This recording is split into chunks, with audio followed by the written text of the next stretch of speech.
আমাদের দেশের সরকারি হাঁস প্রজনন খামারগুলো প্রতিনিয়ত দেশীয় জাতের হাঁসের প্রজননের পাশাপাশি বিদেশি জাতের হাঁসের প্রজনন নিয়ে গবেষণা চালিয়ে যাচ্ছে নিরলসভাবে। সেই ধারাবাহিকতায় নওগাঁর আঞ্চলিক হাঁস প্রজনন কেন্দ্র বেইজিং জাতের হাঁস সংগ্রহ করে প্রজনন বিষয়ে গবেষণায় সফলতা অর্জন করেছে। প্রিয় দর্শক, এই বেইজিং জাতের হাঁস পালন ও প্রজনন নিয়ে সাজানো হয়েছে আজকের শ্যামল বাংলার বিশেষ প্রতিবেদন পর্ব। তো চলুন বিশেষ প্রতিবেদনটি দেখে আসি। নওগাঁর আঞ্চলিক হাঁস প্রজনন কেন্দ্র হাঁসের বংশবৃদ্ধি, বাচ্চা উৎপাদন এবং হাঁস পালন কৃষক পর্যায়ে পৌঁছে দিতে কাজ করে আসছেন শুরু থেকেই। শুধু দেশীয় জাতের হাঁস প্রজনন নিয়ে সফলতা অর্জন করেছেন তা কিন্তু নয়, দেশি বিদেশি বিভিন্ন জাতের হাঁস নিয়ে গবেষণা করে আসছে সরকারি এই প্রজনন খামারটি। সেই ধারাবাহিকতায় এবার তারা চায়না প্রজাতির হাঁস প্রজনন ও লালন পালন করে সফলতা অর্জন করেছেন, যার নাম বেইজিং জাতের হাঁস। অনেকের ধারণা যে আমাদের দেশে এই বিদেশি জাতের হাঁস লালন পালন করা বা আমাদের দেশের আবহাওয়ার সঙ্গে অ্যাডজাস্ট হবে কিনা, এটা নিঃসন্দেহে যে আমাদের এই আবহাওয়ায় এই বেইজিং জাতের হাঁস লালন পালন করা খুবই সহজ এবং কোনো প্রকারের প্রতিকূলতার সৃষ্টি হবে না, কোনো সমস্যার সৃষ্টি হবে না। হাঁসের রোগবালাই বলতে সাধারণত দুইটা রোগ হয়, ডাক প্লেগ এবং ডাক কলেরা।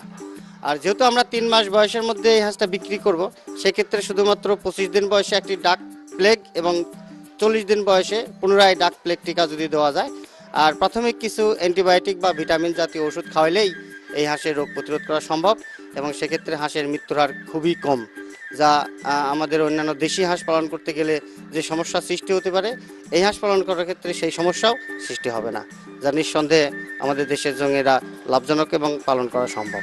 2014 সালের অক্টোবর মাসে হাতে গোনা কয়েকটি বেইজিং জাতের হাঁসের বাচ্চা আনা হয় এই হাঁস প্রজনন খামারে।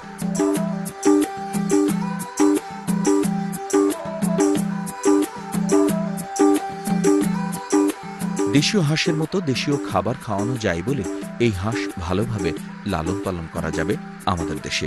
এই বেইজিং জাতের হাঁস 3 ভাবে পালন করা সম্ভব: আবদ্ধ পদ্ধতি, আবদ্ধ ও আংশিক খোলা পদ্ধতি এবং উন্মুক্ত পদ্ধতিতে। হাঁস লালন পালন করতে গেলে সবসময় মনে রাখতে হবে প্রাকৃতিক পদ্ধতিতেই পালতে হবে।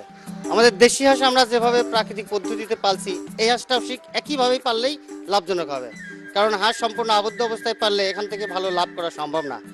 আমরা বলি যে এই হাঁস বাচ্চা নেওয়ার পরে প্রথম 1 মাস ব্রয়লার ফিড বা লেয়ার মুরগির ফিড খাবার খাওয়াইতে হবে। 1 মাস পার হলেই 25 দিন বয়সে একটা ভ্যাকসিন দিতে হবে। তারপরে উন্মুক্ত পদ্ধতিতে মাঠে পালতে হবে, মাঠে, বিলে, নদীতে, পুকুরে, যেখানে প্রাকৃতিক খাদ্য আছে, বিশেষ করে শামুক, ঝিনুক, আগাছা, লতাপাতা, শ্যাওলা, কচুরিপানা, মাঠে পড়ে থাকা ধান, এই সমস্ত ন্যাচারাল খাবার খাওয়াইলে এখান থেকে 3 মাস বয়সে আমরা 4 কেজি ওজন করে বিক্রি করতে পারি। সেক্ষেত্রে দেখা যাবে যে প্রতিটা হাঁসে প্রায় 100 থেকে 150 টাকা লাভকরণ করা সম্ভব হবে।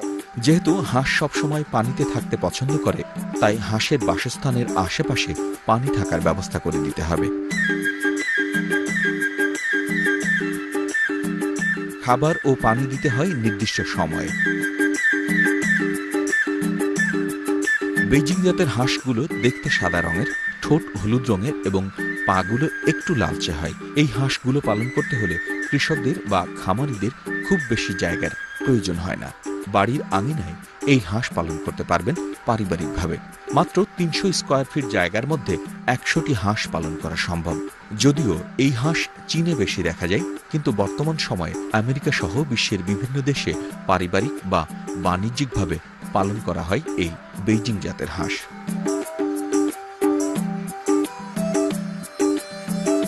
খামারে এই হাঁসগুলো নিজেদের মতো বিচরণ করে এবং বড় হয়। নওগাঁর এই হাঁস প্রজনন খামারে হাঁসগুলো পরিচর্যার জন্য ডার্ক অ্যাটেন্ডেন্ট সত্যেন্দ্রনাথ রায় সবসময় নিয়োজিত থাকেন। এই হাঁসের রোগবালাই অন্যান্য জাতের হাঁসের মতোই, আর সেই কারণে নিয়ম মতো 1 বার বা 2 বার ভ্যাকসিন দিলেই আর রোগবালাই হয় না। ডাক প্লেগ রোগের মূল লক্ষণ হলো পা পড়ে যাওয়া, পা অবশ হয়ে যাওয়া, যাকে বলা হয় প্যারালাইজড হয়ে যাওয়া, এবং হাঁস খাওয়া দাওয়া বন্ধ করে দিবে, খুব দ্রুত মৃত্যু হবে। ভালো ফল পেতে হলে রোগ হওয়ার আগেই ভ্যাকসিন দিতে হবে। আর ভ্যাকসিন দেওয়ার নিয়ম হচ্ছে 25 দিন বয়সে প্রথম ডোজ, 40 দিন বয়সে দ্বিতীয় ডোজ, এরপরে প্রতি 4 মাস পর পর ডাক প্লেগ টিকা দিতে হবে। দ্বিতীয় আরেকটা রোগ হয় কলেরা, এটা হচ্ছে ব্যাকটেরিয়াল ডিজিজ।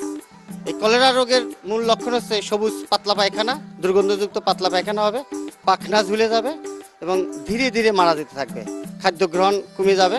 এর মৃত্যুর হার খুব বেশি হয় না, তবে এখানে ভালো ওষুধ বা ভালো ট্রিটমেন্ট করলে, ভালো পরিবেশে রাখলে তেমন একটা মৃত্যু হয় না এবং হাঁস সুস্থ করা সম্ভব। দেশীয় জাতের হাঁসের চেয়ে বেইজিং জাতের হাঁস পালন করা লাভজনক হবে বলে ধারণা করছেন এই হাঁস প্রজনন খামারের কর্মকর্তারা। তবে এই বেইজিং জাতের হাঁস নিজেরা বাচ্চা ফোটাতে চায় না বলে কৃত্রিম পদ্ধতিতে বাচ্চা ফোটাতে হয়।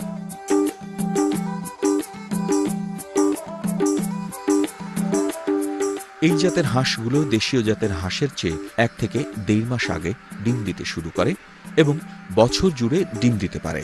তবে বেইজিং জাতের হাঁস মাংস উৎপাদনের জন্য সবচেয়ে ভালো।